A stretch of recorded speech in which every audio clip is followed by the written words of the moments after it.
ನಿನ್ನೆ ಕುಮಾರಸ್ವಾಮಿ ಅವರು ದೆಹಲಿಗೆ ಹೋಗಿದ್ದಾರೆ. ಒಂದು ಲೋಕಸಭಾ ಚುನಾವಣೆ ವಿಚಾರವಾಗಿ ಸಾಕಷ್ಟು ಮಾತುಕತೆಗಳು ನಡೆದಿದೆ. ಬಹುತೇಕ ಮಂಡ್ಯನ ಜೆಡಿಎಸ್ಗೆ ಬೇಕು ಅಂತ ಕೇಳಿದ್ದಾರೆ ಮೇಡಮ್. ಬಹುತೇಕ ಆಗಿದೆ ಅನ್ನೋದು ಕೂಡ ತಿಳಿದು ಬರ್ತಾ ಇದೆ.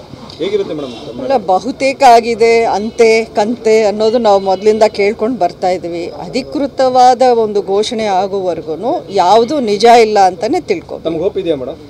ಖಂಡಿತ ಇದೆ, ಖಂಡಿತ ಇದೆ, ಖಂಡಿತ ಸಿಗುತ್ತೆ ತಮಗೆ ಏನಂತದ್ದು. ನೋಡಿ, ನಾನು ಒಂದು ವಿಷಯ ಸ್ಪಷ್ಟವಾಗಿ ಹೇಳಕ್ಕೆ ಇಷ್ಟಪಡ್ತೀನಿ. ನನಗೆ ಒಂದು ಟಿಕೆಟ್ ಬೇಕು ಅಂತ ನನ್ನ ಹೋರಾಟ ಅಲ್ಲ.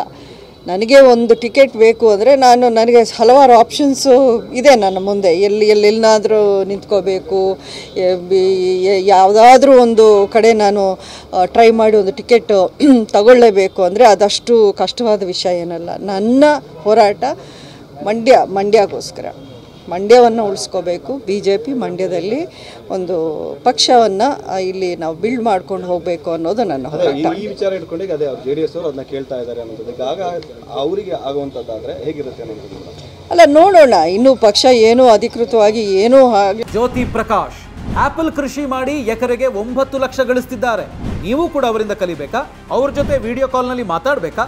ಈಗಲೇ ಫ್ರೀಡಮ್ ಆ್ಯಪ್ ಡೌನ್ಲೋಡ್ ಮಾಡಿ.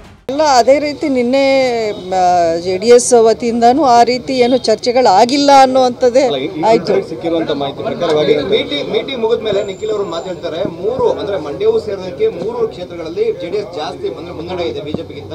ಹಾಗಾಗಿ ಮಂಡ್ಯ ಸೇರಿದಂತೆ 3 ಕ್ಷೇತ್ರ ನಮಗೆ ಬರುತ್ತೆ ಅಂತ ಹೇಳಿದ್ದಾರೆ ಮೇಡಮ್. ಅಲ್ಲ, ಅವ್ರಿಗೆ ಏನು ಬೇಕಾದರೂ ಅವ್ರ ಪರವಾಗಿ ಅವರು ಅಲ್ಲಿ ಮಾತಾಡಿ ಬಂದಿರ್ತಾರೆ, ಅದರಲ್ಲಿ ತಪ್ಪೇನಿಲ್ಲ. ಬಟ್ ಕೊನೆಯದಾಗಿ ಹೈಕಮಾಂಡ್ ಏನು ತೀರ್ಮಾನ ಮಾಡ್ತಾರೋ ಅದೇ ತಾನೇ ಫೈನಲ್ಲು ನಮಗೆ. ಅಲ್ಲ, ಅಮಿತ್ ಶಾ ಅವರು ತಮ್ಮ ಜೊತೆ ಮಾತನಾಡಿ ಮನವೊಲಿಸ್ತೀನಿ ಅಂತ ಹೇಳಿದ್ದಾರೆ ಅಂತ ಮಾತಾಡ್ತಾರೆ. ಇದೆಲ್ಲ ಮಾತು ಅಂತ ಅದನ್ನೇ ನಾನು ಹೇಳಿದ್ನಲ್ಲ, ಈ ಅಂತೆ ಕಂತೆಗಳಿಗೆ ದೇರ್ ಇಸ್ ನೋ ಎಂಡ್. ಅದಕ್ಕೆ ಪ್ರತಿಯೊಂದಕ್ಕೂ ನಾನು ರಿಯಾಕ್ಟ್ ಮಾಡ್ತಾ ಕೂತ್ಕೊಳ್ಳೋಕೆ ಆಗೋದಿಲ್ಲ.